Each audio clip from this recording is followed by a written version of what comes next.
Al mismo tiempo que manejaba sus pinceles con un talento que asombró a sus contemporáneos, Rubens mantuvo una actividad oculta como espía y diplomático, sirviendo de enlace entre las distintas potencias europeas de su tiempo, entre ellas España.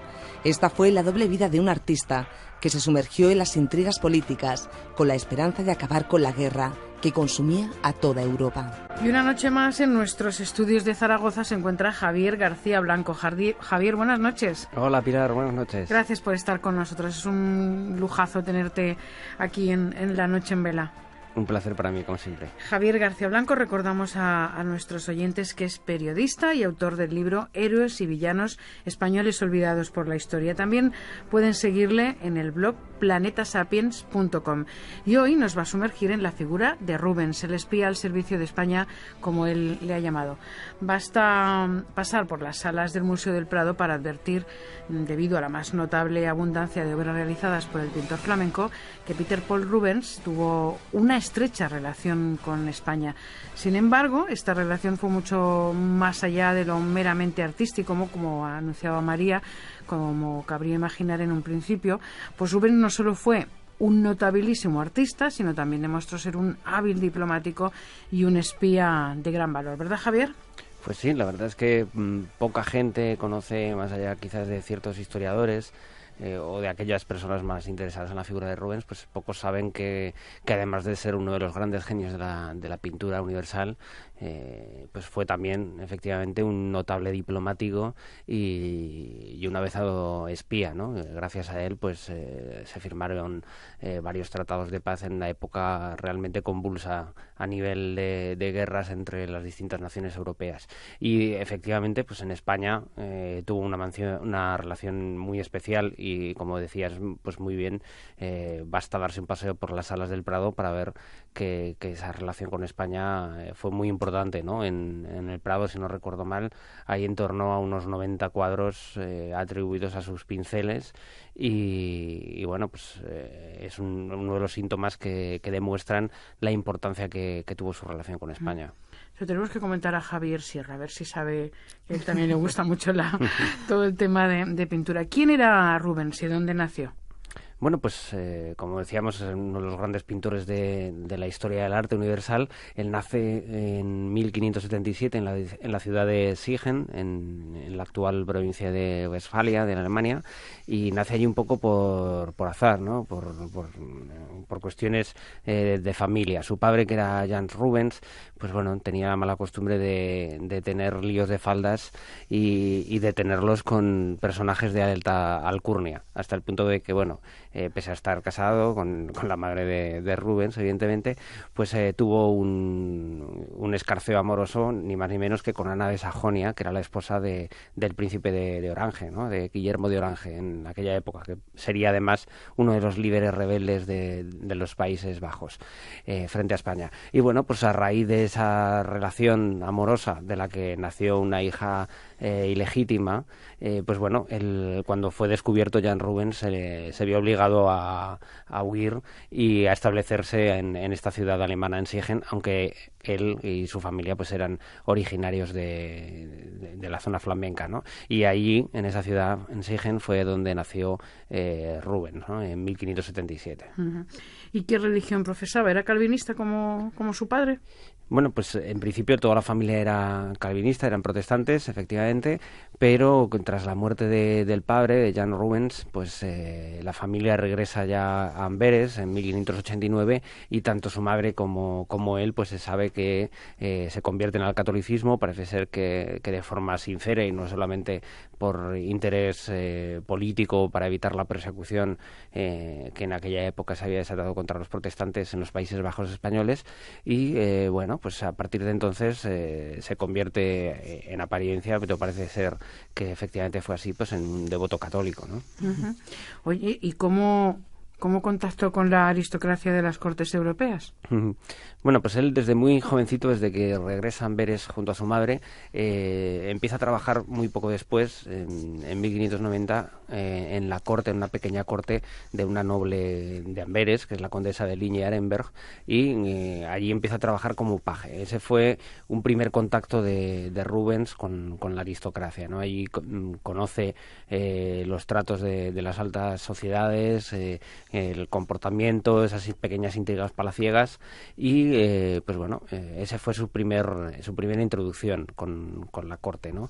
Luego más tarde vendrían otras, pero en un primer momento fue ese trabajo como paje, y también gracias un poco a la labor de sus primeros maestros, y sobre todo uno en el arte de la pintura, ¿no? Que le daría también ciertos conocimientos, no solo pictóricos, sino también para saber moverse en las altas esferas. ¿Y dónde inició sus estudios de pintura, Javier? Pues más o menos en las mismas fechas en las que Rubens trabajaba como paje de la condesa, él empieza también a pintar en los talleres de varios artistas de Amberes, algunos de ellos más importantes que otros, pero estuvo estudiando con Tobias Berhard, con Adam von Norton y sobre todo con quien el maestro que comentaba antes que le facilitaría también esos estudios más allá de lo pictórico, que fue Van Ven, ¿no? Y con ese maestro, pues bueno, adquirió también un importante conocimiento en varios idiomas y también un poquito del estado de la época a nivel político, a nivel de poderes entre las distintas naciones, ¿no? Uh-huh. O sea que significó mucho en su vida, desde luego, ¿no? Sí, tuvo una gran importancia porque además de ser un importante maestro en la pintura, pues esa influencia a la hora de recibir una enseñanza más amplia en cuanto pues a otros conocimientos de lenguas y de política, pues luego se vería que tendría una gran importancia en su vida en esa otra faceta suya, uh-huh, no solo de pintor sino de diplomático, ¿no? Y de espía. Que vamos a hablar y de espía, sí. ¿Cuándo tuvo contacto Rubens con la corte española? Bueno, él estuvo en 2 ocasiones aquí en España. La primera de ellas fue en 1603. En aquellas fechas él estaba trabajando con el duque de Mantua, con Vincenzo Gonzaga, y fue este duque quien le envió a la corte española, entonces gobernaba Felipe III, pues le envió como parte de una embajada de amistad con el rey de España. Y es esa ocasión, como digo, la primera en la que tienen contacto con la corte. En esas fechas no solo conoce un poco los entresijos de la corte española, sino que además realizó un montón de pinturas para personajes importantes de la época. Entre ellos, por ejemplo, el duque de Lerma, uno de los retratos ecuestres más famosos que tenemos de esa época, que es precisamente del duque de Lerma, pues se lo debemos a Rubens, que está precisamente en el Prado. Y bueno, pues también realizó otros retratos para personajes muy importantes de la época, incluso de Felipe III, ¿no? Y ese fue el primer contacto, que en este caso se redujo a lo pictórico, a esos trabajos para la nobleza española, pero le permitió también tener una primera idea, una primera aproximación de cómo era la corte en España, ¿no? Que en aquel momento estamos hablando de la nación más importante del mundo, ¿no? Uh-huh. Él desarrolló entonces su actividad de pintor, ¿no? Uh-huh. Y en España le fue fenomenal. De hecho, tiene, por ejemplo, en el cuadro, el retrato ecuestre del duque, uh-huh, que el que está en el Museo del Prado, ¿no? Exacto. O sea, él desde luego le sacó partido. Sí, como pintor cuando llegó a España. Efectivamente, llegar a España, porque él, como decía antes, estaba al servicio del duque de Mantua en Italia, que era un lugar estupendo en aquellos años para ejercer como pintor, pero claro, como decía, la corte española, España era la nación más importante en aquellos años del mundo, muy poderosa, con dominios en todos los continentes, y llegar a la corte española y trabajar y recibir encargos de los personajes más importantes, pues fue un paso muy importante en su carrera. Claro, Tanto es así... y también lo fue políticamente, ¿no? Aprovechó. Sí, porque efectivamente allí, como decía, pues fueron sus primeros contactos, aunque luego más tarde su papel como diplomático y espía ya sería con Felipe IV, pero ya tenía un conocimiento de cómo eran los entresijos de la política española en la corte, y así que fue doblemente importante este viaje de Rubens a España, ¿no? De este primer viaje, por un lado por lo pictórico, por lo artístico, y por otro, pues bueno, le dio ese primer contacto con el que serían pues sus patronos a nivel político unas décadas más tarde, ¿no? Luego él se va a Amberes, ¿no? Y se estableció allí. Sí, él después de aquel viaje a España, pasa otros años en Italia, continúa trabajando unos pocos años y ya se establece definitivamente en 1609 en Amberes, que sería la ciudad en la que pasaría el resto de su vida, exceptuando pues los viajes que realizó tanto por motivos artísticos como políticos, ¿no? Pero allí es donde se establecería, pasaría a la corte de los archiduques Alberto de Austria e Isabel Clara Eugenia, que eran los gobernantes entonces de los Países Bajos españoles, y bueno, pues ahí se establecería como uno de los grandes pintores de la época y sobre todo de esos Países Bajos españoles, ¿no? Fue el pincel, por así decirlo, más importante de su tiempo en aquella zona. ¿Y qué relación mantenía con la infanta Isabel y el archiduque Alberto? Bueno, pues él, como decía, se estableció en Amberes y fue nombrado enseguida, ya traía tras de sí pues esa fama de haber pintado en la corte española y para el duque de Mantua en Italia, y por lo tanto pues bueno, termina siendo contratado como pintor de corte por los archiduques, ¿no? En principio pues esa es la relación puramente comercial, por así decirlo, ¿no? De pintor de corte.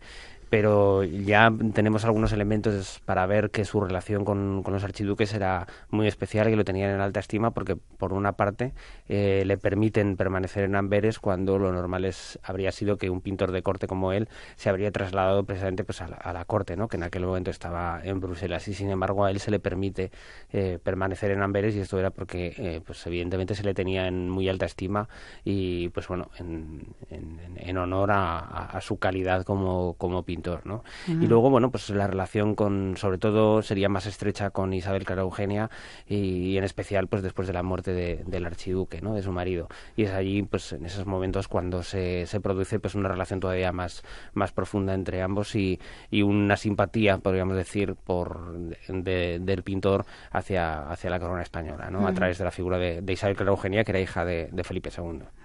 ¿Cómo estaba España, Francia, Inglaterra en la Europa de 1627? Fíjate, estamos hablando de Europa ahora más que nunca, justo en plenas preparación de elecciones. ¿Cómo estaba en ese momento? Pues era un terreno político tremendamente complicado, ¿no? Complejo. Hasta muy poquito antes, hasta el año 1622, se había desarrollado lo que se conoce como la Pax Hispánica, un periodo durante el cual, con Felipe III y el duque de Lerma, pues España había gozado de esa hegemonía que comentaba yo antes, y que pues bueno, había habido una relativa paz, ¿no? En el continente, pero tras el fin de esa Pax Hispánica, de la muerte de Felipe III y la subida al trono de Felipe IV, pues el terreno político era mucho más complejo. Estaban, podríamos decir, que resumiendo un poco, todos peleados con todos, ¿no?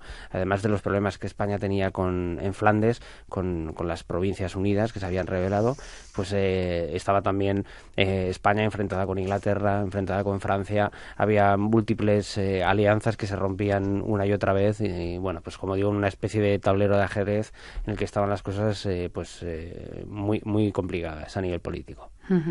Bueno, vamos a hablar de Rubens como espía. Para los oyentes que se incorporen, estamos hablando con Javier Blanco de Héroes y Villanos Españoles Olvidados por la Historia.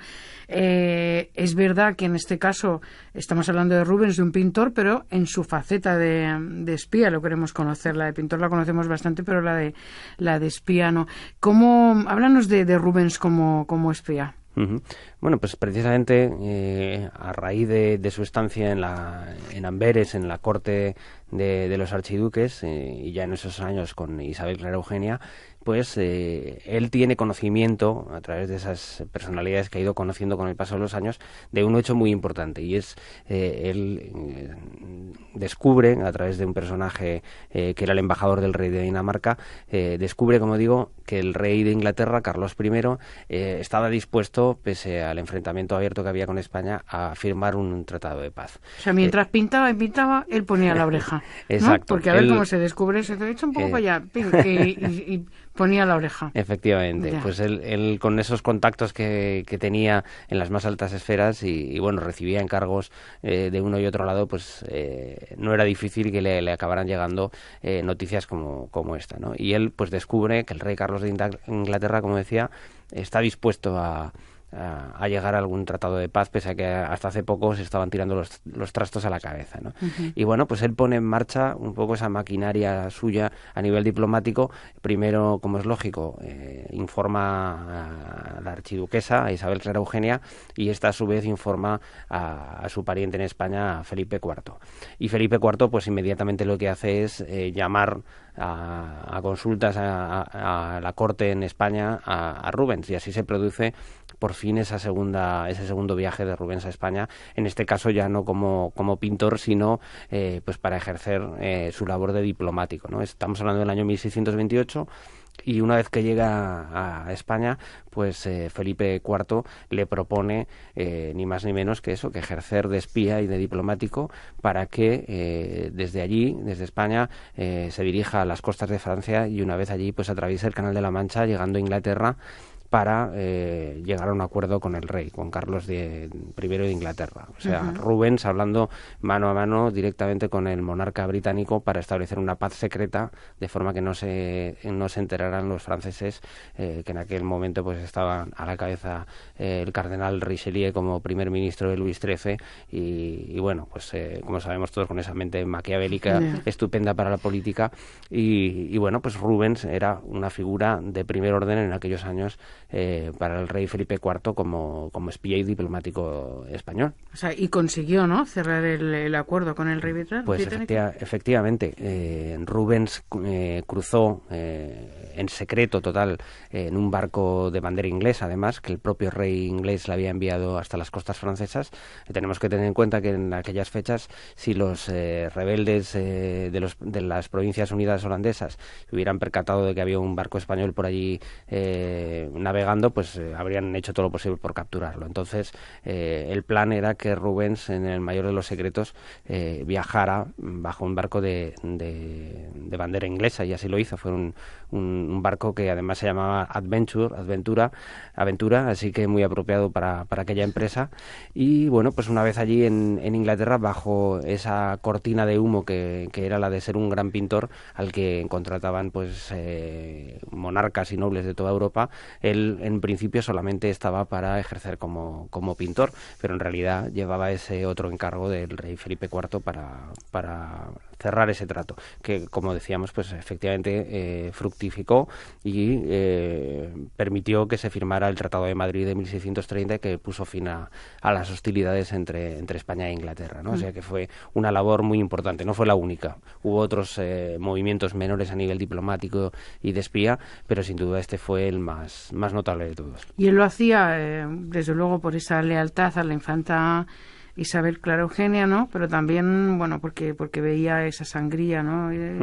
Que estaba destrozando Europa. Sí, efectivamente, yo creo que él era un personaje adelantado para su tiempo en este sentido, y que a pesar, además de esa amistad con la archiduquesa, como tú decías, pues también fue un hombre que tuvo, gracias a esa capacidad suya de viajar por toda Europa y de contemplar los horrores de la guerra, pues tenía muy claro que quería poner su granito de arena para acabar con aquello, ¿no? Uh-huh. De hecho, dos de las pinturas que pintó, aprovechando su estancia en Inglaterra, pues son unas alegorías de la paz y de la guerra, y eso también nos da una pista de cómo él estaba muy preocupado por cómo Europa se desangraba, ¿no?, por los cuatro costados debido a los continuos conflictos.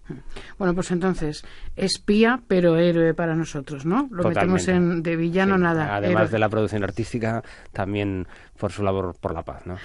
Muy bien, pues Javier, el tiempo se nos acaba. Gracias por darnos a conocer esta faceta de Rubens, la verdad completamente, o por lo menos muy desconocida, la de espía.